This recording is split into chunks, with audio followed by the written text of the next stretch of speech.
धार्मिक मान्यताओं के अनुसार जो भी भक्त पुत्रदा एकादशी का यह व्रत पूरी श्रद्धा, नियम और विधि विधान से पूर्ण करता है, उसे जल्द ही संतान सुख की प्राप्ति होती है। साथ ही इस व्रत को करने से संतान का स्वास्थ्य भी हमेशा अच्छा बना रहता है।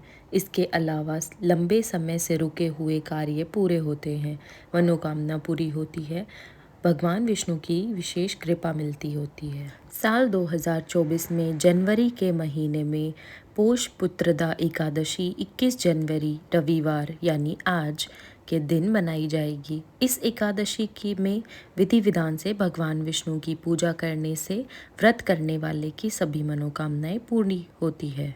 पोष पुत्रदा एकादशी व्रत का आरंभ 20 जनवरी की शाम 6:26 से होगा और इसका समापन 21 जनवरी को रात्रि 7:26 पर होगा।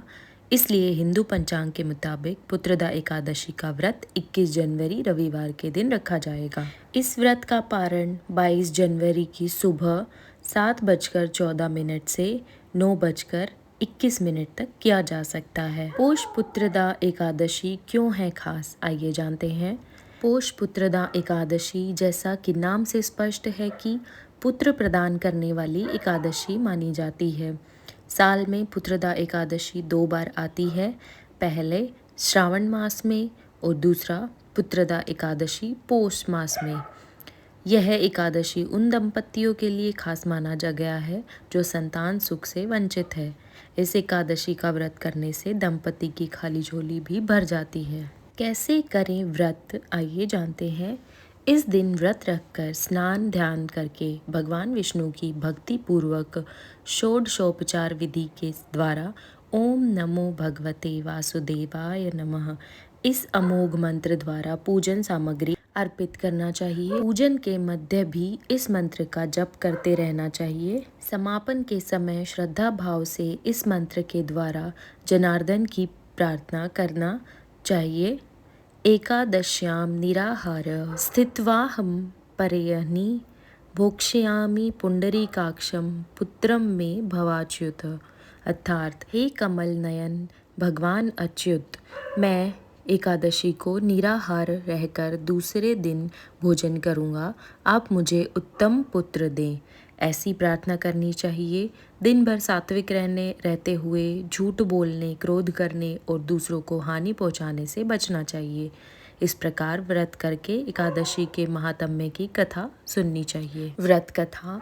शास्त्रों में इस व्रत के महात्म्य की अनेक कथाएं हैं, किंतु पद्म पुराण में भगवान कृष्ण ने युधिष्ठिर के द्वारा पुत्रदा एकादशी के विषय में पूछे गए प्रश्न के जवाब स्वरूप ये कहा।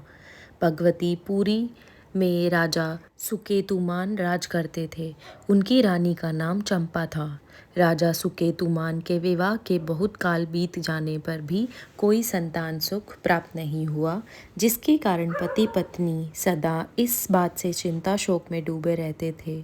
उनके पितर भी चिंतित रहते थे कि राजा के बाद कोई ऐसा नहीं दिखाई देता जो हम पितरों का तर्पण करा सके। यह सोचकर पितृगण भी दुखी होने लगे। एक दिन राजा बिना पुरोहित आदि को सूचित किए गहन वन में चले गए।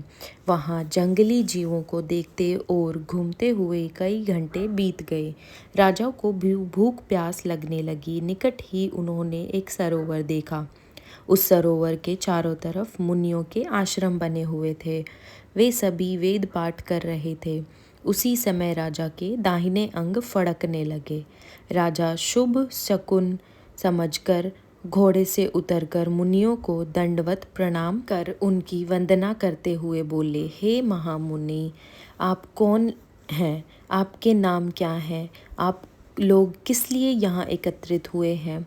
मुनि कहने लगे कि हे राजन, हम लोग विश्वदेव हैं, यहाँ स्नान के लिए आए हैं। आज से 5 दिन बाद माघ का स्नान आरंभ हो जाएगा। आज संतान देने वाली पुत्रदा एकादशी है, जो व्रत करने वाले मनुष्यों को उत्तम पुत्र देती है। तुम्हारी क्या इच्छा है वो कहो। यह सुनकर राजा बोले, हे विश्वदेव गण, मेरे भी कोई संतान नहीं है। यदि आप मुझ पर प्रसन्न हैं तो पुत्र प्राप्ति का उपाय बताएं। मुनिगण बोले, हे राजन, आज पुत्रदा एकादशी है, आप अवश्य ही इसका व्रत करें। इसका व्रत फल अमोघ है, अतः अवश्य ही आपके घर में भी पुत्र होगा। मुनि के वचनों को सुनकर राजा ने उसी दिन एकादशी का व्रत विधिवत व्रत किया और द्वादशी को पारणा करके मुनियों को का आशीर्वाद प्राप्त कर घर वापस आ गए। कुछ समय बीतने के बाद रानी ने गर्भ धारण किया और प्रसव काल आने पर उनके एक पुत्र हुआ। वह राजकुमार अत्यंत शूरवीर, यशस्वी और प्रजापालक हुआ। श्री कृष्ण ने कहा, युधिष्ठिर, जो मनुष्य इस महात्म्य को पढ़ता या सुनता है उससे अंत में स्वर्ग की प्राप्ति होती है। इस दिन रात को दीपदान जरूर करें। संभव हो तो एकादशी की पूरी रात भगवान विष्णु का भजन कीर्तन ध्यान करें। भगवान विष्णु से अनजाने में हुई भूल या पाप के लिए क्षमा मांगे। अगली सुबह स्नान करके पुनः भगवान विष्णु की पूजा करें। सामर्थ्य अनुसार ब्राह्मणों को भोजन कराएं, दान दें। उसके बाद अपने एकादशी व्रत का पारण करें। भगवान विष्णु स्तुति। शांताकारं भुजगशयनं पद्मनाभं सुरेशं विश्वधारं गगनसदृशं मेघवर्णशुभांगं